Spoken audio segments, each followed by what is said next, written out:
welcome to Across the Table, a place where we can all come together as community, as human beings, as spirit embodied in physical form. And the purpose, really, of this is, quite frankly, the purpose is that, there are certain times in our lives when we come up against some rough things. And right now, there's a lot of rough things going on for a lot of people. And when I feel like, after I go through my big reactions to things and all of that, I feel like the only thing that I can do at that point is go back to what I know, and that is this. Back in 2020, when COVID hit, I started doing church services on Zoom because that was what I knew how to do. That was what was in my heart and in my spirit. And so this is that next iteration of that, I guess. For now, we'll see what it evolves into.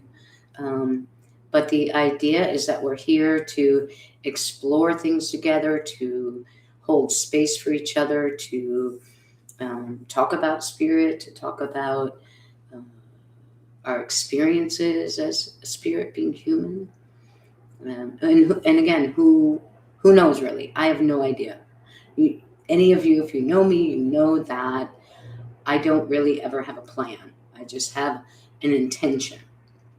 And then what comes out of that is what happens. Um, so I've been very focused lately. I'll share this. And again, please feel free to share your thoughts, your comments, anything like that. Um, I have been very focused on looking at how do I, as a spiritualist minister right now. I'm working full time. There's a lot going on, but I feel that it's important for me to do that. And so I've also been thinking about the ways in which, at different times as a spiritualist minister, I've come into conflict with some of. And this isn't to put anyone down. I'm just saying, in conflict in myself with some of the ways in which spiritualism is utilized. Some of you, if you're on my mailing list, you know that I sent out a very long uh, diatribe recently about spirit communication, spiritualism, and where it heralds in from, right? So the advent of modern spiritualism really began during the Civil War, well, before the Civil War, um, but it really took hold during that time because a lot of people were experiencing so much loss, um, and they needed to know that their loved ones were okay and that they were safe, and perhaps there were things they wanted to say to them or wanted to hear from them. And that's what sort of got the attention of it. Spiritualism, in and of itself, as a practice, but without that name, has been around forever, right? If you look in any indigenous tradition, there are seers, there are prophets, there are medicine people that can connect to the other world and are there to serve the community in that way. And one of the things that I've been ordained since, I think it was 2002, so 24 years. Um, One of the things that I've seen that's gotten lost in translation a little bit, with more acceptance of the fact that life continues on after the change called death. What's happened is that sometimes I feel like we've gotten relegated to sideshows and to wow factors and impressing people, and that's never really been my thing. Um, and again, even early on in spiritualism, much practice that was happening wasn't just about talking to dead Uncle Fred, right? It was reaching those higher beings to get support and guidance on how to live, to be reminded how to live here on this earth, especially in times of hardship. And, we are all facing those times of hardship right now. So I think it's important to remember that spiritualism is more than, it's a way of life. It's a set of principles, right? It is a way of walking through the world.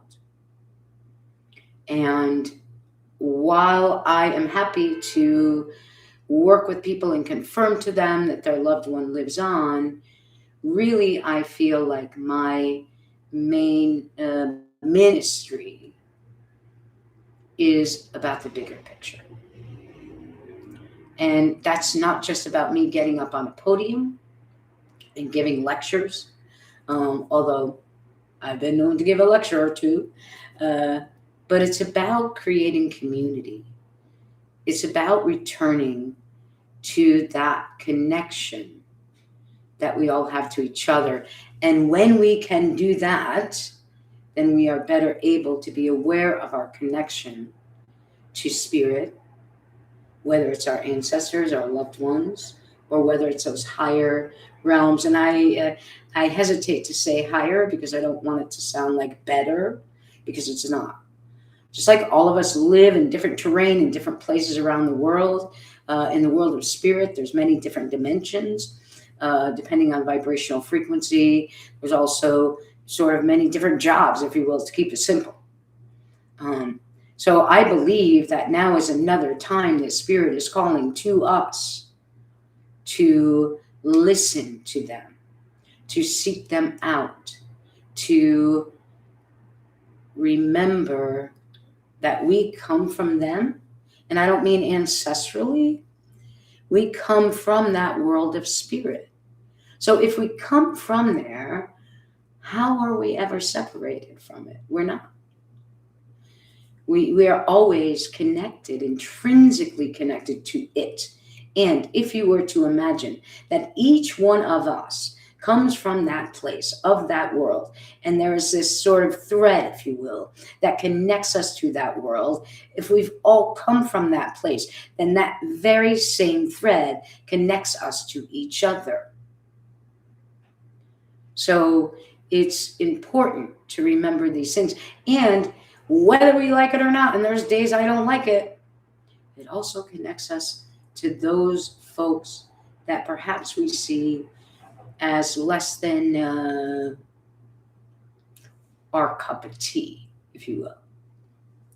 So, I think this really, it's an incubator, right? It's a think tank. It's a space where we can come together. It's a place for joining. It's a place for remembering. It's a place for getting comfort, maybe, right? Just for a little while, once a week, getting some comfort. And hopefully you have other places that you get comfort. But this, I hope, will be one space for that as well.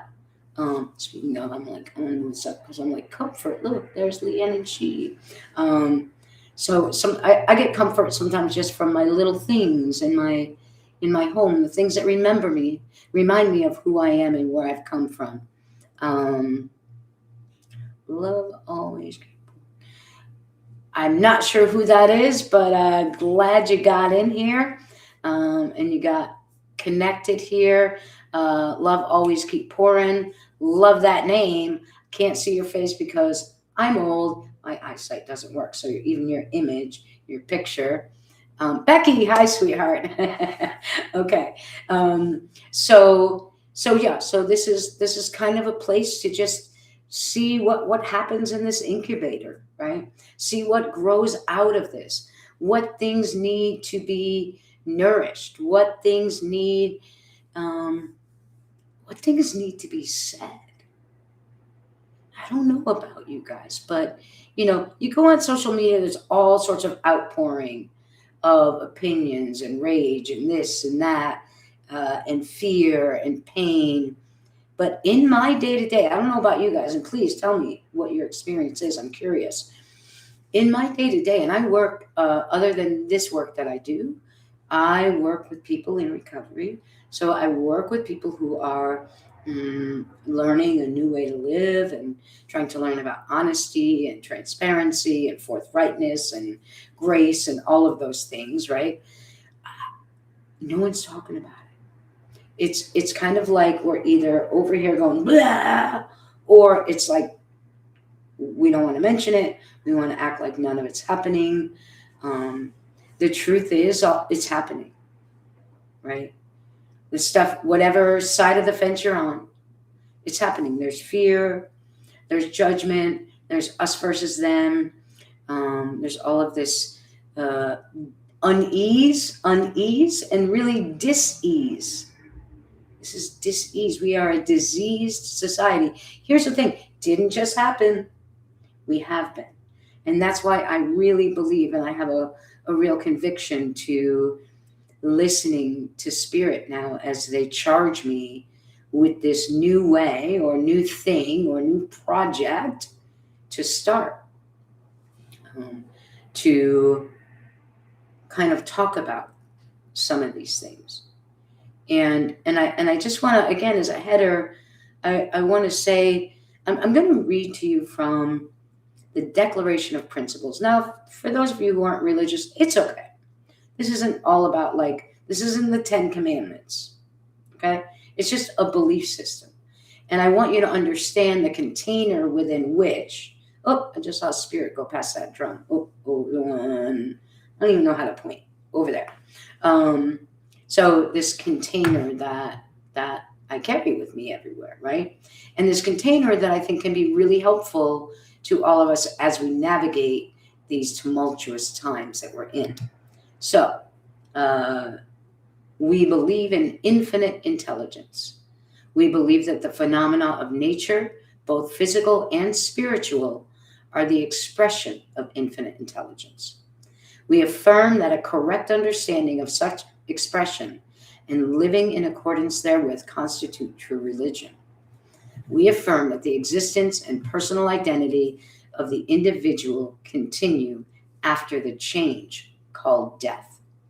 We affirm that communication with the so-called dead is a fact, scientifically proven by the phenomena of spiritualism. We believe that the highest morality is contained in the golden rule: do unto others as you would have them do unto you. We affirm the moral responsibility of individuals, that we make our own happiness or unhappiness as we obey or disobey nature's physical and spiritual laws. We affirm that the doorway to reformation is never closed against any soul here or hereafter. We affirm that the precepts of prophecy and healing are divine attributes proven through mediumship. So, all of that being said, this is about more than just dead Uncle Fred, right?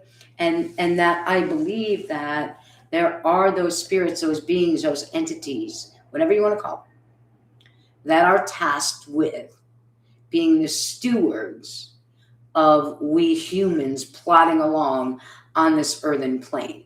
I think that when we come in, before we come in, we're like, yeah, let's do this. We got this. We're going to remember. We're going to remember we're all connected. We're going to practice compassion.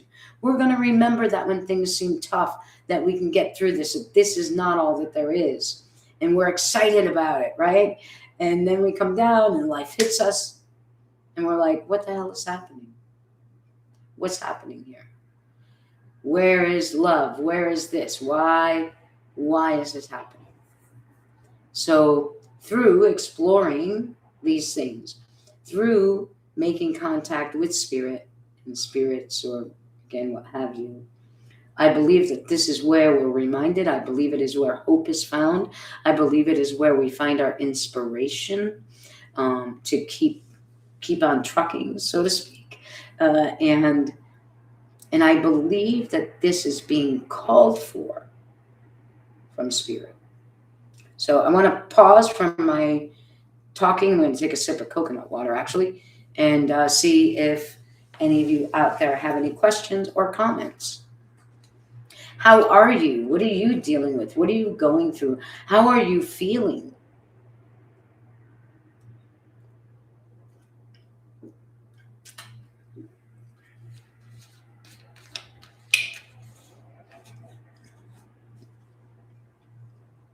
Very quiet. very quiet. I don't know if there's a delay on this or not either, so I will just keep talking. So I'll tell you some of the ways that this is manifesting in my life. One is this project. The other is that Spirit has sent me back to some former recordings of the collective, or otherwise known as the 82nd Regime of Light Workers. And they have me working on transcribing other material that we created in the past, and compiling it together. I don't know what I'm doing with it. I just know that I'm working on it. And as I'm working on it, as I'm reading from, some of these sessions that we held, and some of them going back to like 2012, by the way, the questions that people were asking then are the same questions people are asking now. And those universal truths, those red threads, are the same. Right? So we don't have it yet. We haven't figured it out yet. So we have to keep asking. We have to keep listening. We have to keep opening our hearts. We have to keep opening our minds. And I think it's so important to slow down to be able to do that. You're doing pretty good, Becky. You don't type fast. All right. That's okay. That's all right. That's all right. Becky, here's a question for you, Becky. Or Sonam. I don't know who else is in here. Okay, hold on. I'm trying really hard to rewrite my thought when I play the negative tapes of the mantras I say to myself to be in an attitude of gratitude. Yeah, look, good. And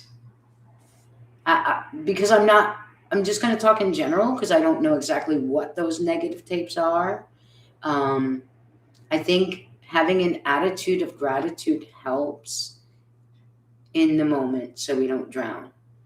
And I also, you're casting me on your TV. Oh my God, my head must be this big, Sona. And I also think that it's important, Becky, and I'm not saying you should, I'm just speaking from my own experience and from what I've learned from Spirit. It's important to give some of that stuff space to breathe, and because that's the only way we release it. Because sometimes we use that gratitude thing as spiritual bypassing, right? It's like, can't think about that. That's not really an enlightened thought, blah, blah, blah. I'm not doing well spiritually if I feel afraid. I'm not doing well spiritually if I have a negative thought. I'm not doing well spiritually, etc. But the thing is when we do that, we're pushing that thought back down. So it stays there and it stays running in the background. And sometimes we're reacting to it without even realizing that that is running the show. But instead, when we can find the space, maybe spaces like this, right? Or maybe you have other community where you can find spaces and say, yeah, I'm really scared. There's a lot of scary things going on out there in the world. Or I'm angry. I'm angry that people are going without. And I'm angry that we're at war. And I'm angry that I have to, work so hard and I don't make enough money. You complain to yourself or a friend about the hard work life or hard knock life. Reminds me of Annie. Look, it is hard work, right? But see, it's not either or is what I'm saying. Because really, if we're complaining all the time about that same thing, that's the surface. There's something under it. Not fulfilled, yes. That is the call of our spirit. So if we move into that and not just complain, but hold the space for it, talk about it more, right? There earlier in the streaming, I was talking about this thread that connects us, right, to the other world. And that thread also, there's like transmissions. There's information, data downloads that are happening, even if we aren't hearing them or we don't recognize the words. But it's hitting us in a place of saying, not quite it, or not enough, right? I love my job, but there's a very big piece of me missing from that. This piece of me, right? The one that's with you right now. And so I'm not fulfilled either. Now, I can't walk away from my job. I'm not willing to walk away from it right now in this moment either. But even financially, I wouldn't be able to do that and survive to just do this unless I built something bigger back up again. Because I kind of had to give it up during COVID because I couldn't travel. I couldn't do events, right? So it is... To me, so what I've done is this, right? Like, I may not be able to change it all right now, but what can I do towards some of that fulfillment?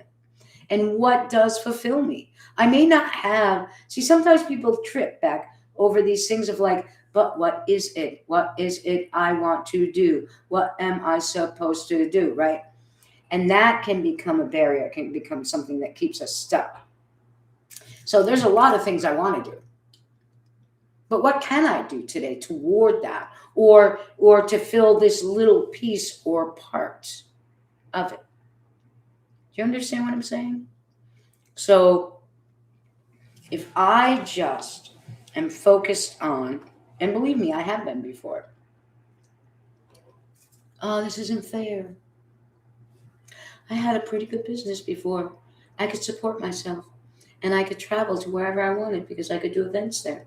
And then I could enjoy different parts of the country and get to know people.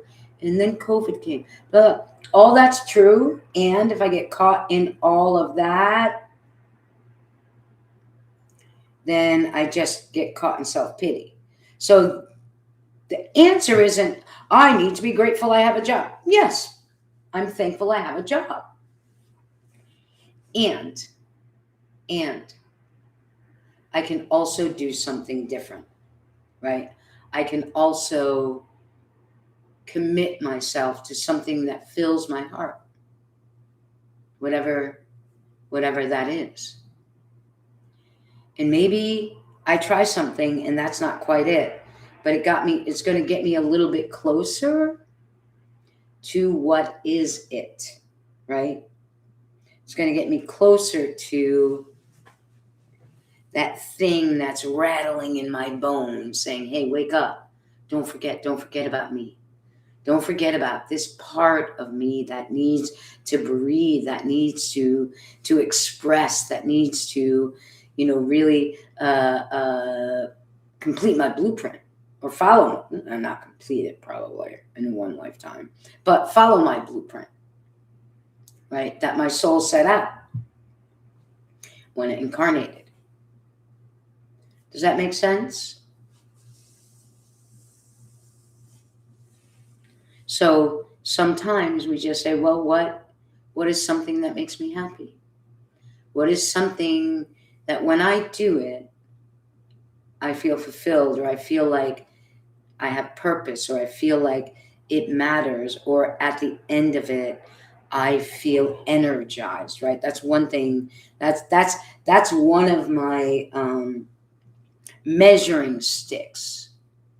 When I do this thing, do I feel depleted or do I feel energized? A lot of people say to me all the time, oh my God, you must be so exhausted after you do readings, or you must be so exhausted after a channeling session, or after this, or after, those sorts of things.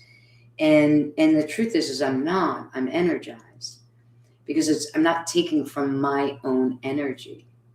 I'm utilizing the energy that's available to me, both from spirit and even in truth. Like an example, if I'm doing if I'm doing podium readings, I'm getting energy not only from spirit who's connecting with me, but all the energy of the people in the audience.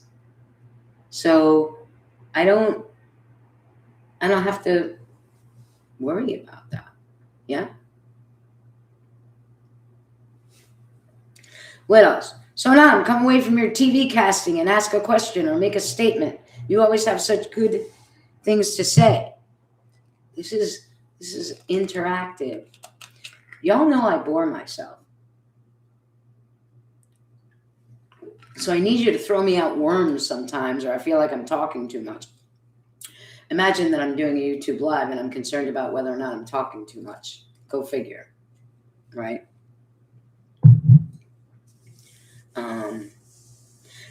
So I have just been doing these little things, these little ways, doing the transcribing things. So now, doing the transcriptions from the material, starting this, things like that. So looking at, you want to know the truth.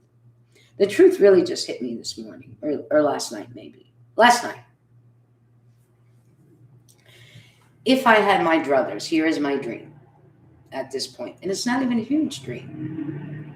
My dream is I want to move back to the Capital District, number one. Number two, I want a spiritualist church. But I don't want it to be called a church. I think I want it to be a temple. Spiritualist temple. But that it's really a community hub. A place where people come to gather, where we break bread together regularly. We might have regular services. We might have channeling sessions. We might have, podium messages, things like that, healing circles, things like that. Phyllis said I would move back one day, maybe. Well, Phyllis, you're onto something there, my friend. It's just really, honestly, I would already be back there if I didn't have grandchildren. But here's the beauty of the universe, okay? So, I have been trying to convince my daughter for a couple of years, like, move back to Troy. There's more opportunities for the kids. Because I just don't want to be 45 minutes away from them. And she's like, I don't know. Maybe I'll consider it. But she was kind of wishy-washy. Fast forward to like a month ago. My daughter's best friend, who she met here, but is from the Capital District. She met here, and they're like really rely on each other a lot, like watch each other's kids, do each other's kids' hairs, bring one to basketball practice, pick the other one up from school, all of that. She just moved to Troy. She just moved to Troy a couple weeks ago. My daughter was at her housewarming last night, and my daughter helped her move there. So now, my daughter does have another year on her lease or something like that. But I said, what do you think about Troy now? And she said, honestly, I'm thinking about it. So this is, right?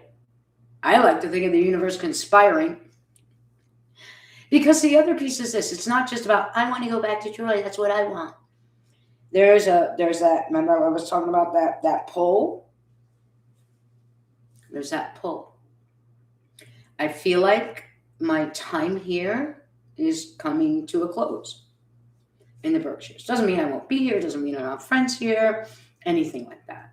But I feel like what's next, what I am meant to do next, needs to be brought out there, to be brought back there. A lot of what used to be there is no longer there. Part of that spiritual temple too is like, now's the time for more people to start learning how to do this for themselves. I'd like to bring classes back to the area, things like that. Let's see, let me go back here. Sonam says, it's important we have spirit minds connect. How do we connect more with others who are so busy? I know, right, Sonam? We are all so busy, and that's the thing. There's times when there are so many people that I love and I miss, and I'm away from them, and yet at the end of the day, I'm exhausted, right? I talk all day long. And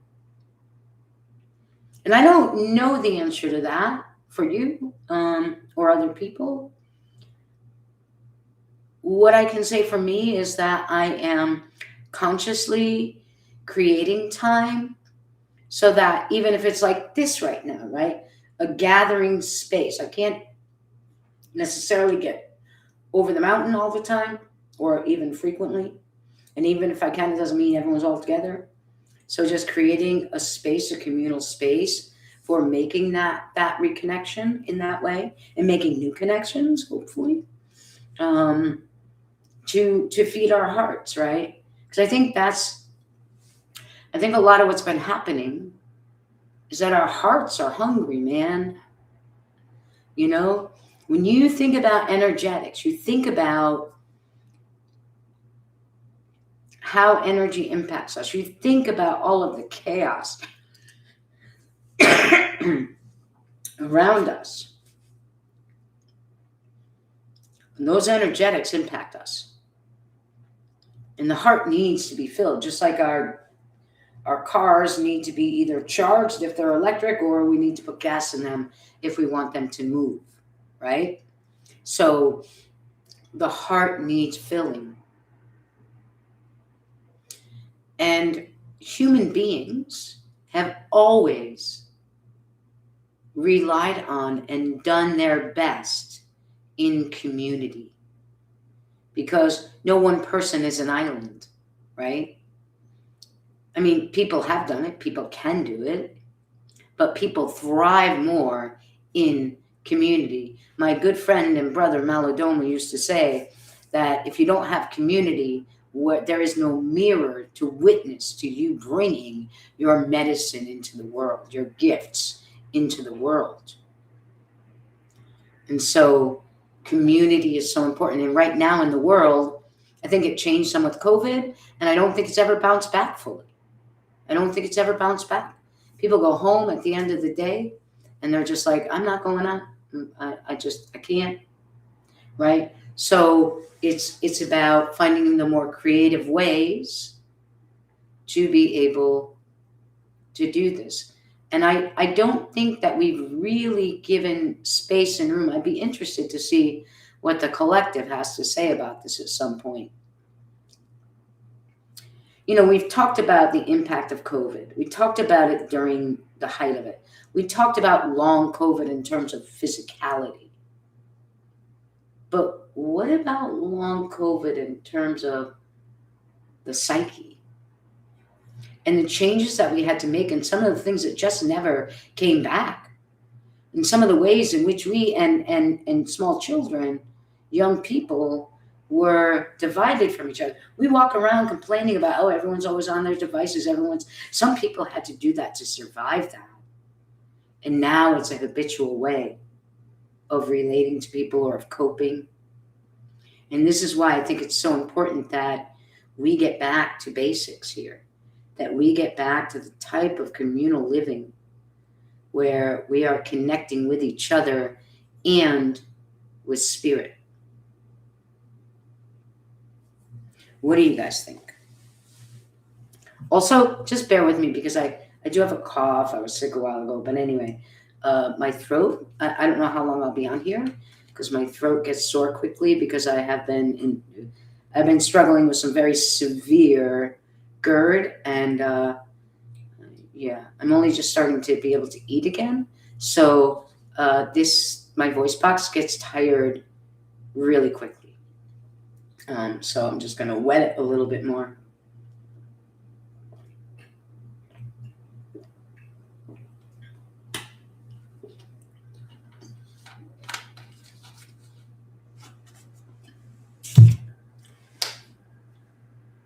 Is there anything more to say tonight? I don't know.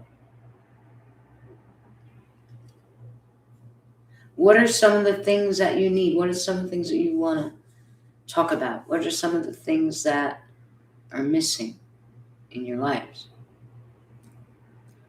So Nam, you mentioned that connection, spirit, mind. Again, that's another reason I want this spiritualist temple.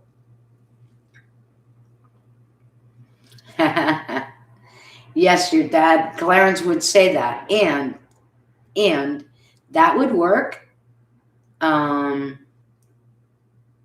Except that because of acidity, the lemon and even the sugary from the honey, not so much right now. I will continue to feel better. I have every confidence that I will, Becky, but I appreciate your well thoughts and wishes on that. And and even this has kind of pressed me to that, right? This pressed me to lean into spirit a little bit more again, because it's been hellacious, to be honest with you. Um, and it's also given me some of the downtime barriers like night vision issues. I know. So now I'm the same way. I'm the same exact way. So even if people want me to go somewhere, I'm like, well, what time does it end? Because I have major night vision issues, and like all the lights coming at me are like, it's like someone's just standing with a spotlight in front of me, and then I can't see anything. Yeah. So, um, but yeah, summertime and all of that. Yeah, it. I mean, I do it sometimes because I know the roads, right? Like if I go over to Troy or Albany or anything like that, I do know the roads well enough, but it's still like it winds up hurting my eyes. And I think that happens with age, um, and it could happen with other factors too. I don't know if I have cataracts or not. It takes forever to get into an eye doctor. Um, But a lot of my friends, it's the same thing. They'll be like, "Yeah, I'll come over, Julie, but I need to leave by 4 before the sun sets." So it's hard. It's challenging. But again, at least we can come together in this way, right? To be able to spend time together. Um,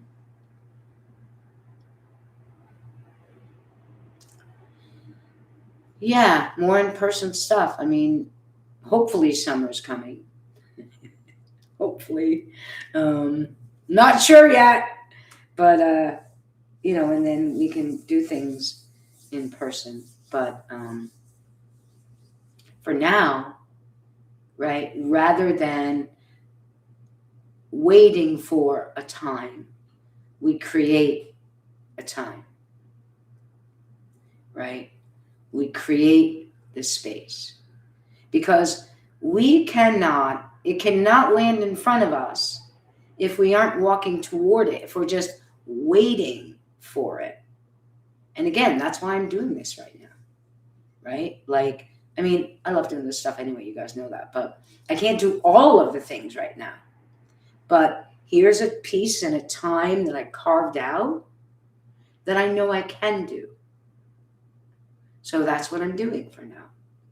And I don't know where this leads. I don't know what's next. I don't know anything. I can vision, I can hope, I can dream, I can pray, I can yell at my ancestors and say, "Get your shit together." I'm looking over here because they're right here. The ancestral altar is all right here, right next to me. Um,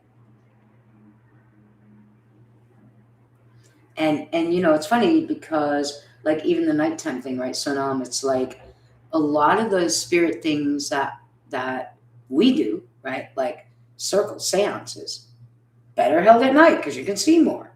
So then what?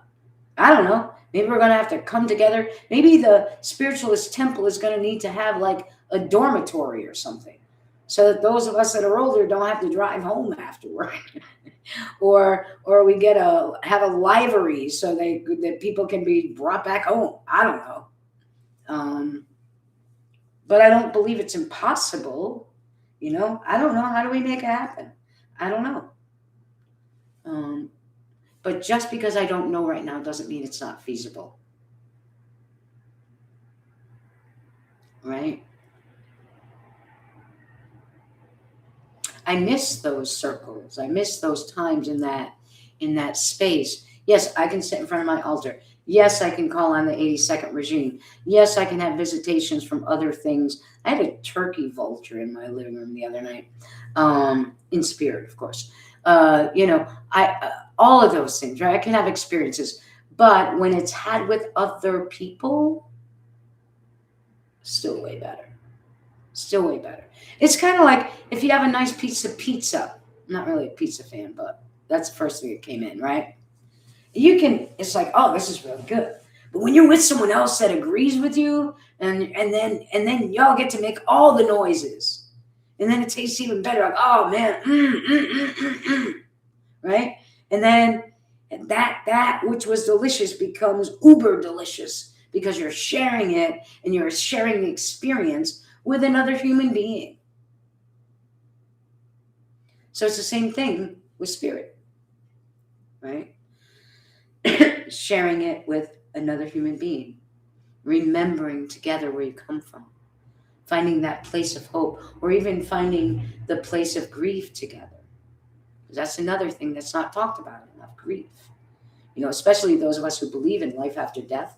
Uh, we sometimes think, or people may even try to get us to sometimes think, like, don't worry, you can still communicate with them. Don't worry about it.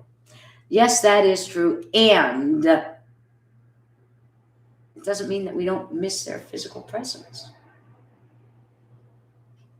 It doesn't mean that something fundamental in our life hasn't changed.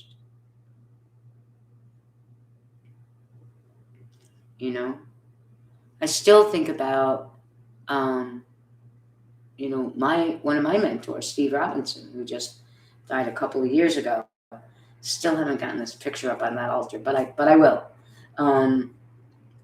He left behind a wonderful legacy, and he taught me a lot. He taught me so much. And even though he wasn't always my teacher, he was never actually my teacher in any of my fundamentals classes. But if it wasn't for him, those things wouldn't have been there. And when I think about him, or when I think about Malidoma Somé, all that he brought, the legacy he left behind, all of that is so rich. It's woven into the tapestry of so many people around the world. But it doesn't mean that sometimes I don't think, well, geez, if either one of them was still here, right, we could get messages from them. I actually saw Steve recently. I don't connect with him a lot. Malidoma more so. But, it was great having them here too. So that's very real, And I don't think we have to choose one or the other. I don't think we have to be above it spiritually, because I think that's bullshit spirituality. Yeah. Yes, Becky. I'm sure you do hear your mom in your head. Because spirit is right there all the time. They're walking with us all the time. And yeah, there may be times when they reach out to connect with us just to kind of comfort us, or maybe they do want to tell us something. But so I have not so many private clients, but when I used to work on the psychic hotline, I would have people calling me every week wanting to talk to the same person. What do they want to say to me? They say, well, they don't really want to say anything. Well, what do you mean they don't want to say? Because they have nothing to say right now, right? Like, you talked to them for the past 3 weeks. There's no and now I'm going to bring out my big manuscripts. I mean, when you talk about the collective, they got lots of manuscripts. But again, dead Uncle Fred, mom, dad, they will herald in at certain times to make their presence known. Or perhaps if you're using a medium, we might be able to get them and get a message. But usually they're like, well, what do you want to know? Right? What do you want to know? That's great. Ask for loud signs. Ask for things that are obvious, right?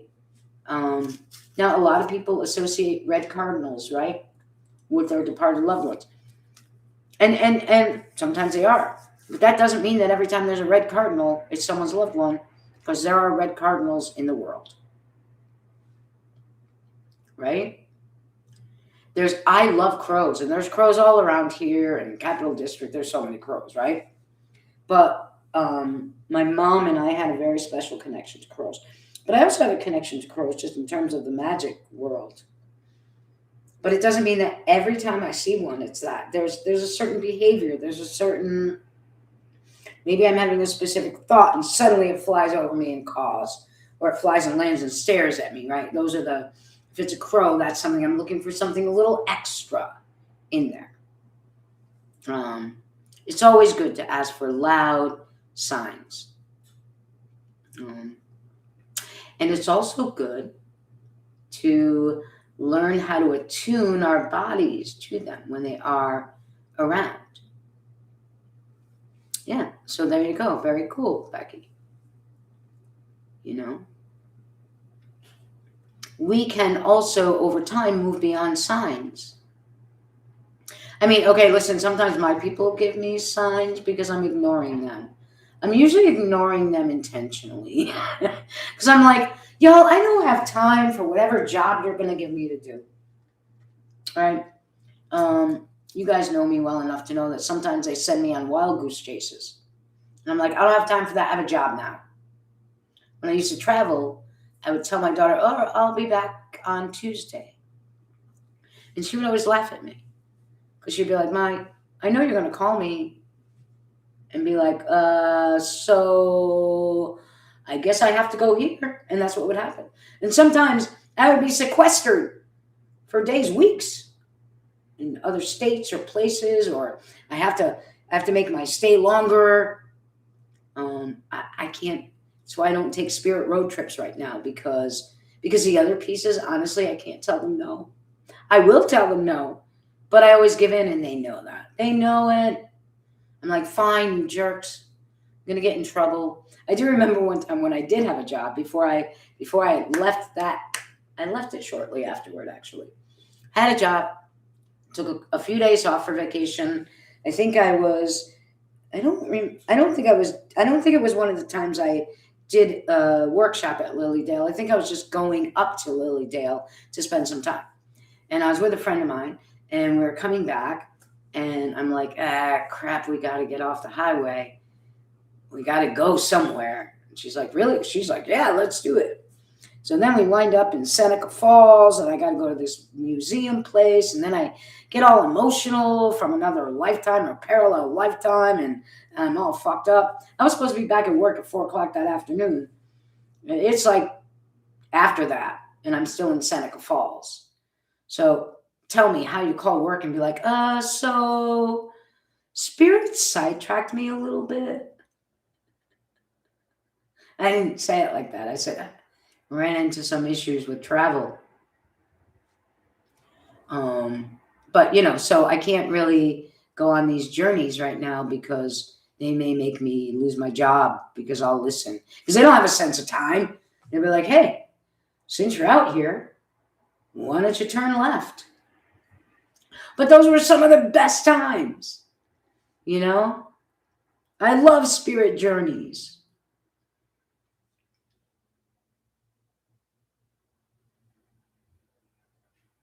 What do you guys think? I think we're going to get ready to wrap it up. But before we do, what are some of the things that you would like to see happening here on Monday evenings? Are you looking for more interactive? Are you looking for more educational around spirit and that? Are you looking for more uplifting? What are you looking for? What do you want? What do you need? Feel free to say it.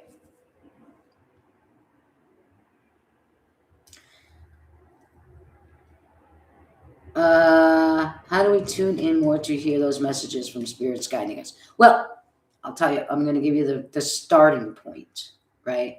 Because it's a process. It's a process. The starting point is creating a space that is only for connecting with spirit. So whether it's an altar in your home, whether it's something outside, a place that you go to, a place where you nurture your relationship with those spirits, right? You bring offerings. So not every day. I used to do it every day. I don't anymore. I'm lazy now. But I might, in the morning when I'm making coffee, I might bring some coffee to the ancestral altar, right? But then I would always make time to sit down at that space, at that altar, and just talk for a bit and then say, I'm just going to sit here with you for a while. And I'm going to ask for you to help me feel, what does it feel like when you're around me? And just help me to notice the subtle changes, right? So this isn't just something like, here you go, and here's how you hear spirit's guidance better. Because there's a whole lot of other shit in between. That's the beginning of of of investing in the relationship with spirit as spirit.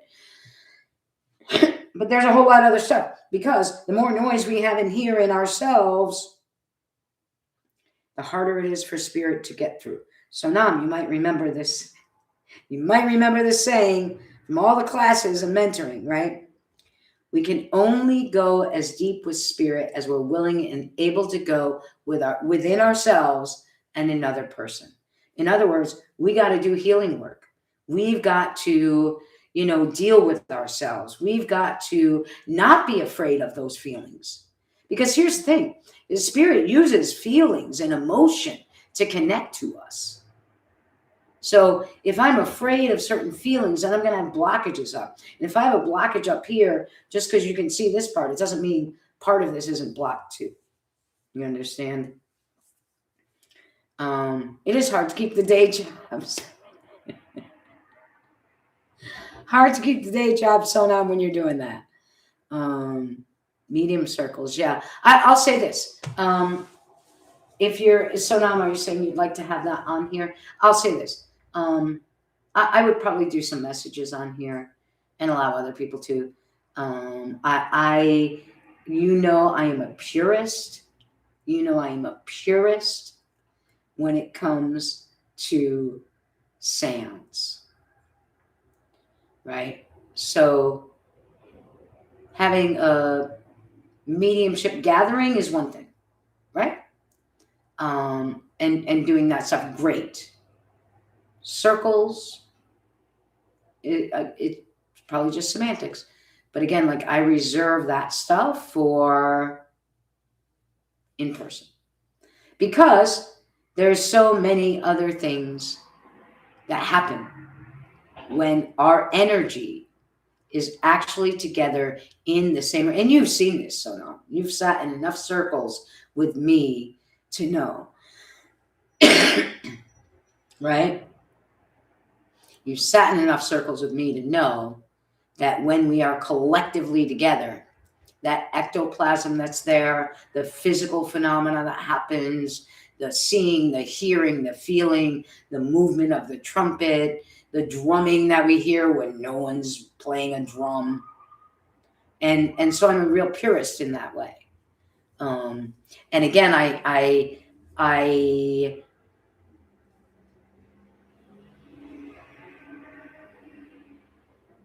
sometimes mediumship circles become performative.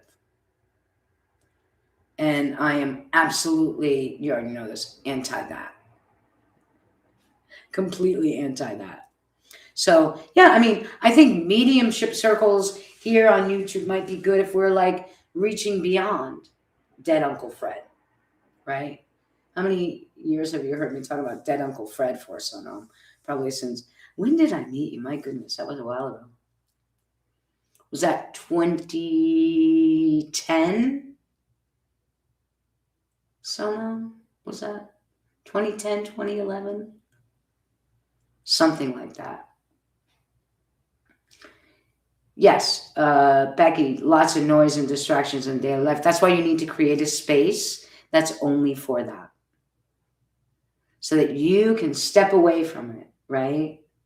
So that you can. Now, my altar is in my living room, but I live alone. So, it's easier.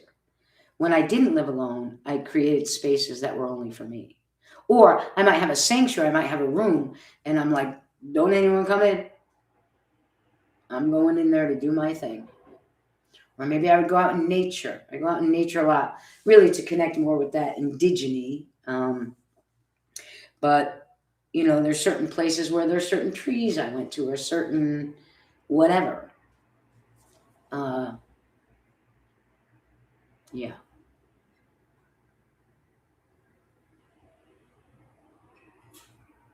So I'm going to be back here again next week. Yeah. Oh, I love the fairies. Don't you love the fairies? I met I met some new ones when I moved into this apartment, and I hadn't really dealt with them before. But they don't like to be seen or noticed. Actually, they were flitting about, and I'm like, "Hey, who are you? What are you doing?" And they're like, "Oh man, you weren't supposed to see us." I was like, "Oh, okay. Well, how about I just pretend? How about I just pretend I don't see you then?" But they were here for good things. They were glad that I was here. Um, yes, there will be ways, and they will reveal. Yeah, absolutely. So, but I'm not averse to doing some of that stuff on here. I just wanna. I'm very protective of that and of the space and of what I'm trying to really get across here with people about mediumship not being performative. So I just think that again can be done, and maybe it is that one week it's like, okay, we're going to do regular dead Uncle Fred stuff. Or maybe it's let's tap in and see if we can get to a different source and get some information about how to walk through these things right now, um, together. So the other cool thing about this place, which I haven't had a home circle here because everyone has, listen, everyone I know is Sonam has night vision issues. So might have to have a big camp out here. The place I'm living in was built in 1849. Um, and it's the home of the only governor from Pittsfield, of Massachusetts. And he actually got shot in this home. I love this place. Like he didn't get shot. He was like going out to go speak somewhere, and he was getting his coat, and the gun fell over and shot him. He went in the hospital. He like died like 9 days later or something like that. Um, but it's got a beautiful, sweet energy, and I felt so welcome when I came in here. And I like old homes anyway. I love old homes. Um, so, and I went to his. So here's an example. Back right. When I moved here, and I knew it was the governor's mansion, so I looked up information. He's buried not far away. I went to his grave. Right, I went to where he's buried. I know he's not there, but it's still a point of contact. And I brought gifts to him. Now he was a total teetotaler, so I didn't like bring spirit or alcohol to pour on the grave like I might normally do. I brought some tea, and I brought some scones, and I brought an apple because he loved his. I found out more about him after I moved in. He loved his apple trees. He had a little apple orchard here. It used to be 3 acres, but now it's smaller because modernity and that. So I went there and I said, "Thank you so much for allowing me in your home, and I want to treat it well, and I invite you anytime you want to be here, you or your family or anything like that. This was your home that you built, and you're always welcome here." And I do owe another visit there. I did tell him I'd come back. So, and listen, here's a spirit story. I was like, I'm coming, right? I'm coming, Governor, but not when it's cold, not when it's snowy out. So I moved back. I moved in December last year. So one day, I'm driving to work, and I have to drop something off to my daughter, who happened to be working at a place that was directly next to the cemetery. There was snow on the ground above my knees, guys. So I'm driving away, and I hear, "Now's a good time to come." And I'm like, "Oh, it's no, but it's cold. I don't even know where your grave is. I just know the general area." "No, now's a good time." So I keep driving past, and I'm like, "God damn it, I have to." So I turn around, I go, and I'm like, "Okay, here's what I'm going to do. I'm going to scope the place out. I will drive in to this cemetery, and I will find you, Governor. But I'm not walking through all that snow." I had little sneakers on, like little tiny sneakers. Not even the bigger ones. They were like little tiny slip-on sneakers that are like mesh. So picture 4 foot, all 4'10" of me in mesh sneakers, hating the cold, hate the cold. I drive in, And I'm like, okay, I'll get out. I'll take a look. So I get out. I'm like, and I hear, not it. Got to turn around, go back up, go back up.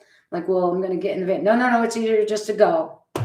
Like, all right, I'll walk up the road. It's kind of plowed, but that's it. I'm just going to see where you are. This is what I do. I argue the whole time. Next time looking, and I see his wife's name on this big tombstone. I'm like, oh, he's got to be there too. And he's like, I'm over here. Come on over.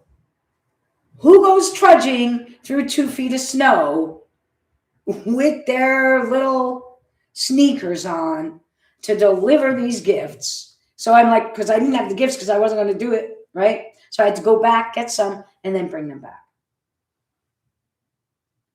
So, but in spite of the fact that I was bitching the whole way, when I got there, I became very emotional. I became very overwhelmed, and I just really wanted him to know that even though I know as a person in spirit, his earthly attachment it doesn't matter now. But as a man, when he was here, it mattered. It mattered to him. So I wanted him to know that it mattered to me now. And that I honor him and I honor this beautiful place that he built. So yeah, so that's the way my spirit stories go, right? My little ventures. Like, no, I'm not doing that, and like suddenly I'm in 2 feet of snow. Maybe the next time I'll tell you the Gettysburg one in 2 feet of snow. Oh, January, sub-zero, insane, hours out there. So wonder I didn't get hypothermia, and I'm yelling at them the whole time. You sons of bitches. But but that's part of the relationship. And I validate he still matters, yes. And that he existed here, right? Like you made your mark and you enjoyed your home, and now there's other people who are enjoying your blood, sweat, and tears, your toil, And it was kind of cool because he was like a from the Whig Party, it was called back then. And they were very staunch, like they're pretty Christian, but they're very staunch, like no drinking, right? No gambling, no anything. And so as someone that, even though I offer spirit to spirit, as someone that's a person in recovery that doesn't drink, I was like, and don't worry, I'm not drinking in your house, buddy. So it was kind of cool. It was cool. So, yeah. All right, gang. So I'm going to check on out. Thanks so much for joining me. Someone just came in late, unfortunately, just got here, but we are just signing off. I will be back next Monday, same time, 7 p.m. In the meantime,